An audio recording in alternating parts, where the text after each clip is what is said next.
개인정보란 이름, 생년월일, 이메일, 휴대폰 번호, 나의 사진 등 나에 대해 알 수 있는 모든 정보들을 말해.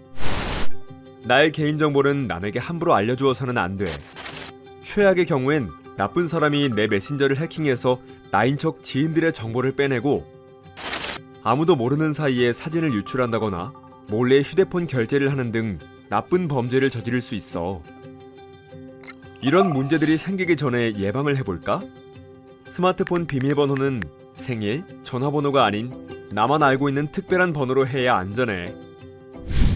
누가 나의 개인정보를 물어본다면 알려줘도 되는지 부모님께 꼭 물어보고, SNS에 이미지, 글을 올릴 때 나도 모르는 사이에 개인정보가 함께 올라갈 수 있으니 한 번 더 확인하고 신중하게 올려야 해.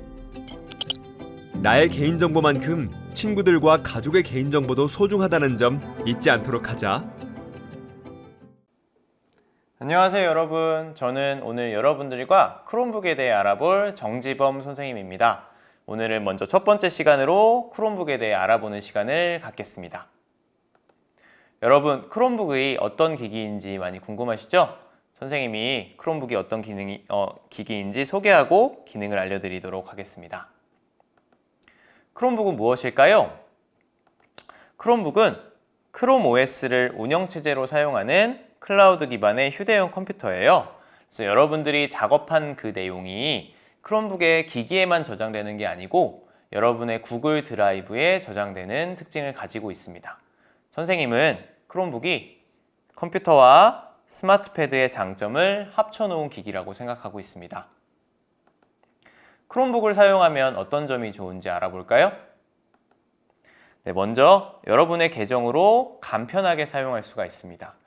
여러분이 크롬북을 바꿔서 사용하더라도 아니면 여러분이 스마트폰에서 사용하던 것이 있더라도 여러분이 가지고 있는 계정만으로 크롬북에서 손쉽게 이용할 수가 있고요. 그리고 빠르게 부팅이 되어서 편리하게 인터넷을 사용할 수도 있습니다.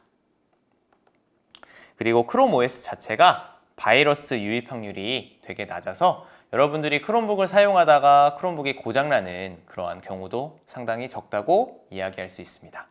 그리고 플레이 스토어에 있는 애플리케이션과 크롬 웹스토어에 있는 확장 프로그램도 두루두루 이용할 수가 있습니다.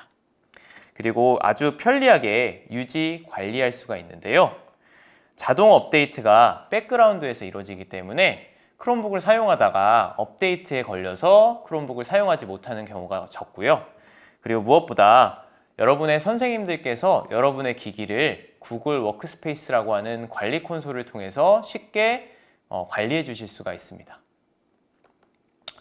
또 다른 크롬북의 장점으로 무선 인터넷망을 통해서 아주 빠르고 간편하게 이렇게 인터넷을 이용할 수 있고요. 그리고 배터리 용량이 충분하여서 여러분들이 하루 종일 크롬북을 사용해도 크롬북이 꺼지거나 배터리가 부족하여서 이용하지 못하는 일이 없습니다. 크롬북을 활용하고 있는 모습인데요. 스타일러스 펜을 활용해서 다양한 산출물을 만들 수도 있고요. 그리고 기본적으로 키보드가 이렇게 달려있기 때문에 여러분이 키보드를 활용해서 다른 친구들하고 훨씬 더 빠르게 작품을 만들어낼 수 있습니다. 그리고 이렇게 블루투스 마우스나 아니면 USB 마우스를 이용해서 마우스를 연결해서 쓸 수도 있습니다. 기본적으로 크롬북은 이렇게 플립 기능이 있는 경우가 많은데요. 여러분들이 이렇게 크롬북을 플립하여서 거치대 없이 사용할 수도 있고요. 이거를 완전히 다 뒤집으면 태블릿 모드로 또 사용할 수가 있어요. 그래서 지금 이 친구들이 이 플립 기능을 활용해서 스타일러스 펜도 이용하고 있고 카메라도 촬영하고 있습니다. 크롬북을 활용할 수 있는 다양한 장치들이 있는데요. 내장 카메라들이 있고요. 그리고 터치스크린이고요.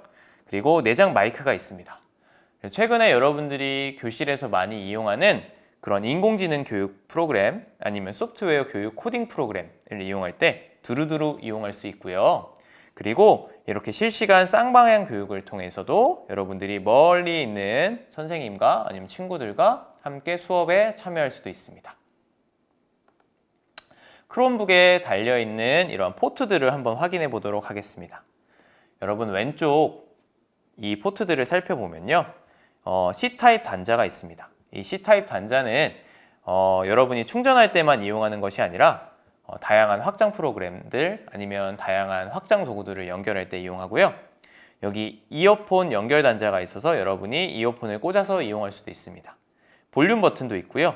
마이크로 SD 카드 슬롯이 있어서 여러분이 지금 기기가 가지고 있지 않은 추가 용량을 추가하고 싶으면 이 슬롯을 이용해서 사용할 수도 있습니다. 그리고 오른쪽에도 C타입 단자가 또 있고 오른쪽 하단에 전원 버튼이 있어서 이 버튼을 이용해서 끄거나 켤 수 있습니다. 지금부터는 크롬북의 기본 사용법에 대해 알아보도록 하겠습니다. 여러분 크롬북을 처음 받아서 켜게 되면 처음에 이렇게 시작하기 버튼을 보실 수 있는데요. 이 버튼을 한번 눌러보세요. 이 버튼을 누르면 가장 먼저 하게 되는 것이 바로 와이파이 연결하는 것입니다. 그래서 여러분이 가정이나 학교의 와이파이 그 비밀번호와 코드를 입력하여서 연결하면 되겠습니다. 그 다음에 여러분이 하게 될 일은 바로 사용자를 선택하는 것인데요. 나를 선택해 주세요. 그 다음에 이제 여러분들이 학교에서 받은 교육청 계정을 그리고 비밀번호와 함께 이렇게 등록을 하게 되면 여러분이 크롬북을 사용할 준비가 모두 끝나게 된 것입니다. 크롬북에 로그인하는 다양한 방법들이 있는데요. 여러분이 방금 전에 선생님이 설명한 그 방법대로 처음 로그인을 하게 되면 이 크롬북의 처음 화면에 프로필이 하나 보일 거예요. 이 프로필을 하나 등록해 놓은 상태라면 그 다음부터는 비밀번호를 입력해서 바로 이용할 수 있고요. 나는 이 프로필 말고 새로운 사용자를 추가해야 돼 라는 상황이 있다면 여기 하단에 사용자 추가 버튼을 누르면 방금 전에 여러분들이 계정을 입력하고 비밀번호를 입력한 그 페이지가 나오면서 새로운 사용자를 추가할 수가 있습니다. 이 사용자는 이 화면에는 총 19개까지만 추가되는 것으로 보이는데 19개 넘어서 무제한으로 아주 많은 계정을 추가할 수가 있고요. 이 계정별로 가지고 있는 그 데이터만 이 크롬북에서 이용하는 것이기 때문에 많은 사람들이 크롬북을 번갈아 가면서 사용하더라도 마치 자기만의 기기인 것처럼 쓸 수 있는 장점도 있습니다. 이렇게 계정을 가지고 로그인하는 방법 말고 게스트로 로그인할 수도 있습니다. 게스트 로그인을 하게 되면 여러분이 기존에 작업했던 그런 작업물은 볼 수 없지만 손쉽게 빠르게 인터넷을 이용할 수 있고요. 이 게스트로 로그인하고 나면 사용 기록이 남지 않습니다. 그래서 여러분들이 내가 지금 사용한 이 인터넷 기록을 남기고 싶지 않은데 하는 경우에 게스트로 로그인할 수 있고요. 단점으로는 여러분이 기존에 작업했던 그런 작업물들을 볼 수 없다는 점, 그리고 여러분이 특정한 앱을 설치하고 싶은데 그 특정한 앱이 로그인 되지 않은 환경에서 설치가 되지 않는 앱이라면 그런 앱들은 또 이용할 수 없다는 점이 단점이라고 할 수 있겠습니다. 이제 크롬북의 시스템 메뉴를 한번 살펴보겠습니다. 여러분 크롬북의 화면을 살펴보면요. 오른쪽 하단에 시계 버튼이 있습니다. 시계 버튼을 누르면 이런 시스템 메뉴를 보실 수 있는데요. 이 시스템 메뉴에 있는 이러한 바로가기 버튼을 눌러서 바꿀 수 있는 설정들 말고도 여기 밑에 음량 조절, 밝기 조절, 그리고 로그아웃, 전원, 잠그기, 그리고 여기에 우리들이 많이 사용하는 설정 메뉴가 있는 것을 확인할 수 있습니다. 이 톱니바퀴 설정 메뉴를 누르면요. 이렇게 더 많은 설정 메뉴들을 확인할 수 있고요. 여러분들이 아마 스마트폰이나 태블릿 PC에서 많이 봤고 많이 이용해 봤던 그러한 메뉴를 여기서도 확인할 수 있을 거예요. 그 중에서 선생님이 여러분한테 한 가지 알려드리고 싶은 메뉴는 바로 파워워시 메뉴인데요. 파워워시는 여러분들이 크롬북을 사용하다가 뭔가 문제가 생겼을 때 이 크롬북을 초기화하는 그런 기능을 가지고 있습니다. 그래서 여러분들이 크롬북을 사용하는데 분명히 방금 전까지는 잘 됐는데 안 되는 경우도 분명히 있을 수 있거든요. 그런 경우에는 이 설정 메뉴에 들어가서 고급을 눌러서 설정 초기화를 누르면 오른쪽에 초기화 버튼을 볼 수 있는데요. 이 버튼을 누르면 불과 한 5초에서 10초 만에 여러분이 기존에 사용했던 크롬북이 초기화되면서 다시 처음 사용 설정으로 돌아가게 됩니다.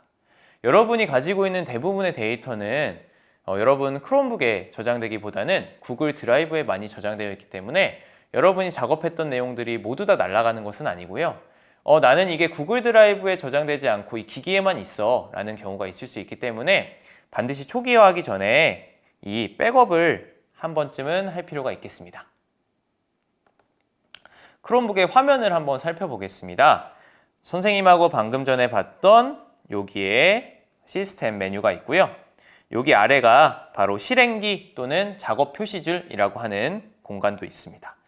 그래서 여러분들이 이 작업 표시줄을 이렇게 크롬북의 화면을 아래에서 위로 싹 이렇게 쓸어보면 이런 창이 나오고요. 이 창에는 여러분이 쉽게 인터넷을 검색할 수 있는 검색 메뉴도 있고 크롬북이 여러분이 자주 사용하거나 아니면 여러분의 상황에 맞춰서 추천하는 앱도 있습니다. 이것뿐 아니라 이 위에 있는 화살표를 누르면요. 이렇게 크롬북에 설치되어 있는 다양한 프로그램들을 볼 수 있고요. 여기에 나오는 프로그램에 내가 지금 찾고 있는 프로그램이 없다. 그러면 여기 있는 점들을 눌러서 바꾸면 여러분이 찾고자 하는 다른 프로그램들을 찾을 수 있을 거예요. 크롬북에 앱을 설치할 수 있는 종류는 두 가지인데요. 앱스토어, 플레이스토어에 있는 다양한 프로그램들을 설치할 수가 있습니다. 이 버튼들을 눌러보면 이런 것들을 확인할 수가 있는데요. 크롬 웹스토어에 있는 다양한 구글 웹브라우저에서 활용할 수 있는 확장 프로그램들을 깔 수가 있고요. 그리고 플레이스토어에 있는 교육용 애플리케이션들을 두루두루 설치할 수가 있습니다. 여러분이 지금 사용하고 있는 크롬북의 설정에 따라서 때로는 이 두 가지의 이 앱마켓에 있는 모든 프로그램들을 설치하지 못하는 경우도 있을 수 있는데요. 그런 경우에는 선생님께 요청하여서 선생님 저 어떠한 앱이 필요하니까 설치해 주세요 라고 이야기하면 여러분의 크롬북에서 바로 이용할 수 있습니다. 크롬북에 사용하는 앱을 여기에 있는 실행기에 고정할 수도 있는데요. 크롬북은 기본적으로 이 바탕화면에 바로가기 아이콘을 추가하는 방식이 아니라 여기에 있는 실행기에다가 여러분이 자주 사용하는 이 앱을 고정하는 형태입니다. 여러분이 사용하고자 하는 앱을 꾹 한번 눌러보세요. 네. 아니면 터치패드를 이용해서 오른쪽 마우스 버튼을 클릭을 하면 이런 화면이 나오게 되는데요. 여기서 실행기의 고정 버튼을 누르면 여기에 실행기에 바로 고정되는 것을 볼 수가 있습니다. 해제하는 것도 간단한데요. 이 실행기에 이미 고정되어 있는 프로그램을 꾹 누르면 또 이런 화면이 또 나오게 돼요. 거기서 실행기의 고정 해제 누르면 바로 이 고정된 이 프로그램이 사라지는 것을 확인할 수 있습니다. 크롬북의 앱을 다양하게 소개할 수 있겠지만 저는 오늘 그 중에 카메라를 한번 소개하고 싶은데요. 카메라는 여러분이 크롬북에 추가하지 않아도 기본적으로 설치되어 있는 그런 애플리케이션입니다. 이 카메라를 누르면 이런 카메라의 화면을 볼 수 있고요. 여기서 뭐 반전, 그리드, 타이머, 그리고 화질 설정, 그리고 사진만 찍는 것이 아니고 비디오 촬영도 할 수 있고요. 이 사진을 정사각형 모양으로도 찍을 수 있습니다. 촬영 버튼은 여기에 있습니다. 크롬북을 보다 더 효율적이고 빠르게 사용할 수 있는 단축키들이 많은데요. 여러분들 단축키는 정말 많아서 여러분들이 크롬북을 처음 사용하고 나서 시스템 메뉴에 기기 단축키 보기를 통해서 어떤 단축키들이 있고 이런 것들은 내가 쉽게 이용할 수 있겠구나 라고 한번 확인해 보는 게 좋겠습니다. 선생님이 여러분한테 꼭 알려주고 싶은 단축키가 있는데요. 여러분 가끔 수업하다 보면 한글과 영어가 잘 전환되지 않는 그런 일이 생길 수도 있어요. 그럴 때는 컨트롤 스페이스 버튼을 눌러서 한글, 영어를 전환할 수 있고요. 나는 한글, 영어뿐 아니라 다른 언어까지 추가해서 3가지 이상의 언어를 가지고 있다 하는 상황이 있다면 컨트롤 쉬프트 스페이스를 누르면 되겠습니다. 그리고 또 키보드에 이 검색 버튼을 누르면요.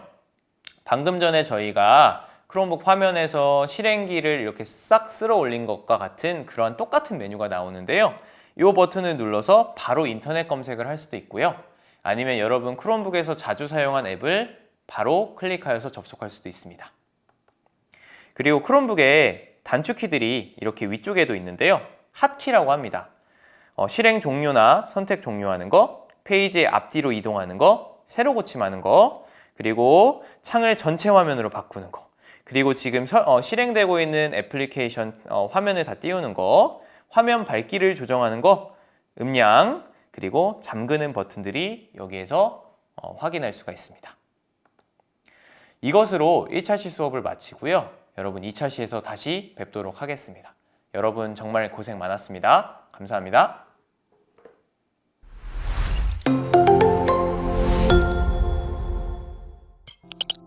인터넷 사용이 활발해지면서 SNS, 게임 등을 이용해 언어 폭력과 따돌림을 당하는 사이버상의 괴롭힘도 사이버 폭력인 것 알고 있니? 다른 사람의 부모님이나 가족을 모욕하는 것, 다른 사람을 함부로 사진 찍는 것, 친구에 관한 나쁜 말을 인터넷에 올리는 행동 등 수위가 점점 높아지는 가장 큰 이유가 이런 사이버 폭력이 하나의 놀이처럼 자리를 잡고 있기 때문이야. 사이버 폭력은 어떻게 대처해야 할까? 만약 괴롭힘 당한다면 거기에 대응하지 말고 확실하게 거절하고 차단해야 해. 부모님, 선생님께 괴롭힘 당한 사실을 꼭 알려야 해. 괴롭힘 당하는 친구를 외면하지 말고 도와줘야 해. 나도 피해자가 될 수 있어. 그러니 다 같이 사이버 폭력을 예방할 수 있도록 노력해보자.